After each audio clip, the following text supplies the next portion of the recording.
Hello! What's up mga kamunting tinig? Kamusta? Again, ito inyong lingkod si Sir Glenn, ang munting tinig ng Ordinaryong Filipino. Pag-usapan naman natin ang tungkol po sa kakatapos lamang na pag-aresto ng Interpol sa bisa ng ICC Warrant of Arrest kay Rodrigo Roa Duterte, na kung saan nagyayaw-yaw, no? Itong mga DDS supporter na mahina yung utak mag-intindi sa kung ano ang kaganapan dahil emosyon ang pinapairal.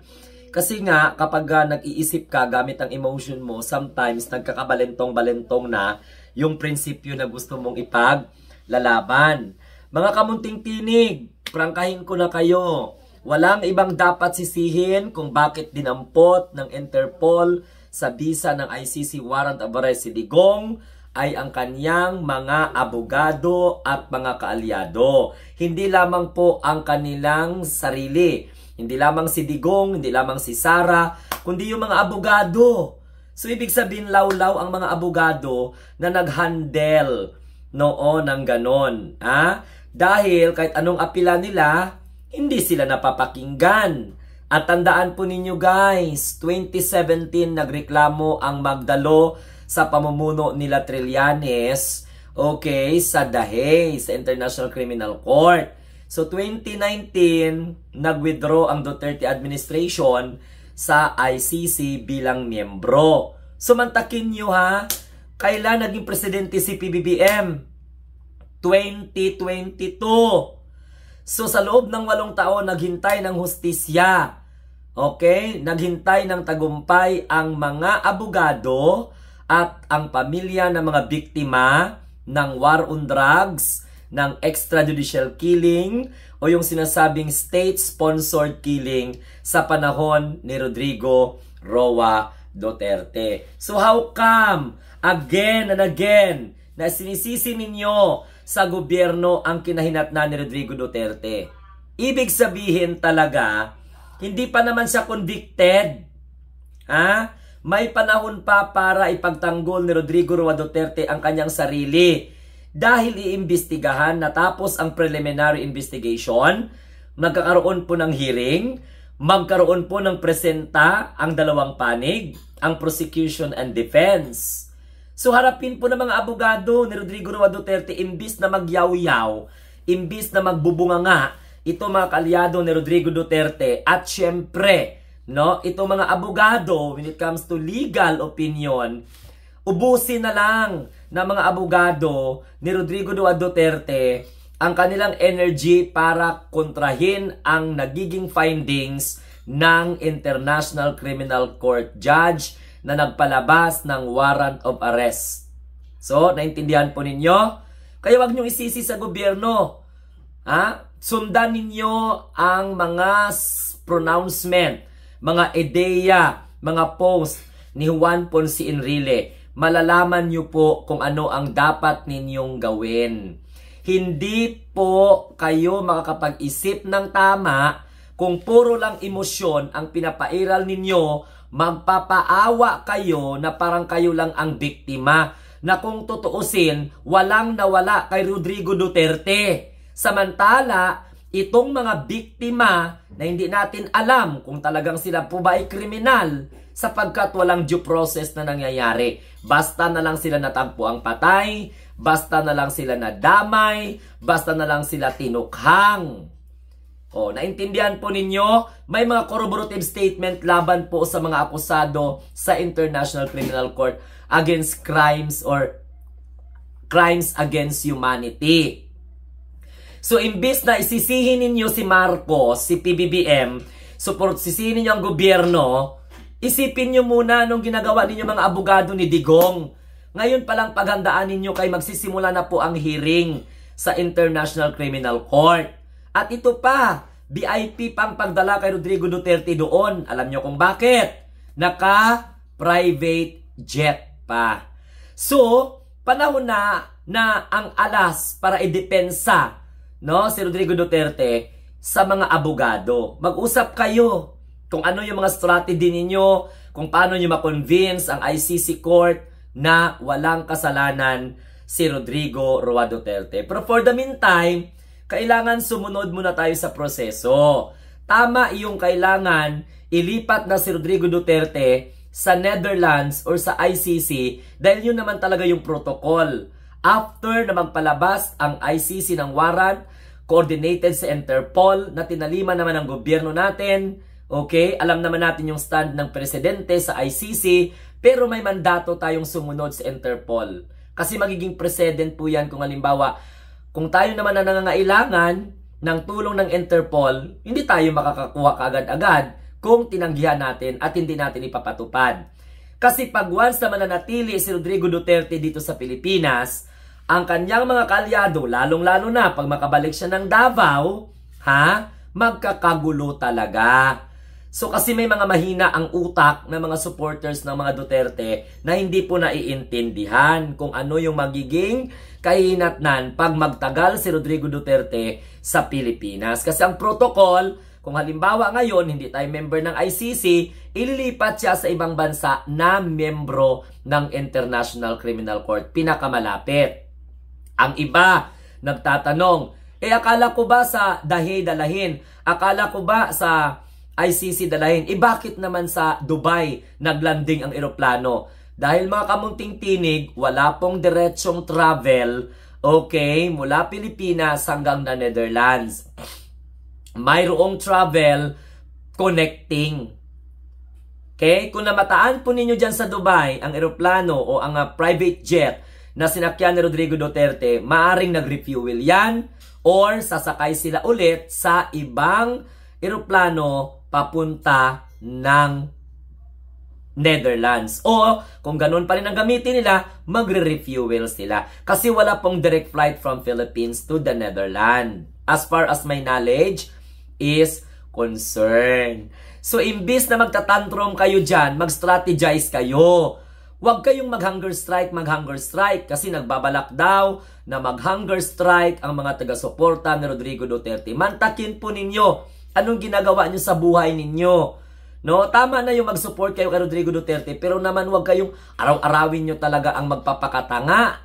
Kayo po ang mahihirapan, samantalang si Rodrigo Duterte maayos ang kanyang kalagayan sapagkat hinba po ang kulungan doon, hindi kumpara sa ibang bansa, hindi kumpara sa atin. So they are well provided and well protected. Nakamanman pa rin dyan ang mata ng gobyerno para hindi mapahamak ang nasasakdal. Okay? Para hindi mahanapan ng butas.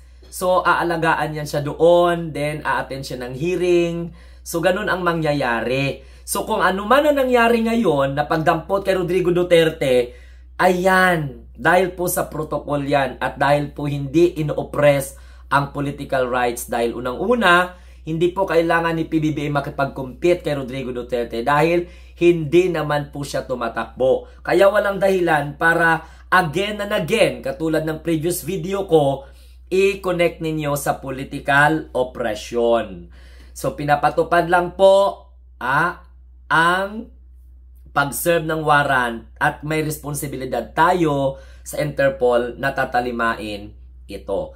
So siguro ang maayos na gawin ay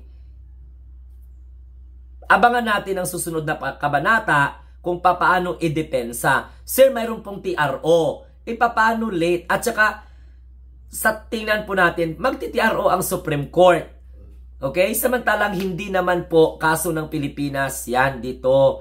Kaso po ng International Criminal Court laban po kay Rodrigo Roa Duterte. So, ayusin po ng mga abogado niya, mag-hire siya ng maraming abogado, then ididepensa niya na talagang inosente siya. Ginawa niya na lang yon dahil siya yung Pangulo ng Republika ng Pilipinas at yun ang best remedy niya para masugpo yung gusto niyang sugpuin na mga kriminalidad.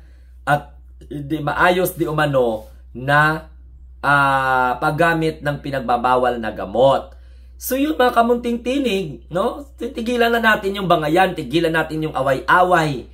Wala tayong mapapala dyan, mag-move on tayo. Suportahan natin ang gobyerno, suportahan natin ang Pangulo. Kahit galit kayo sa presidente, hindi naman maalis yan, isipin nyo na lang that the action of the president or the Republic of the President, Republic of the Philippines President, I mean, ay para po sa ating lahat yon, hindi pa sa kaniyang sariling pang-interes.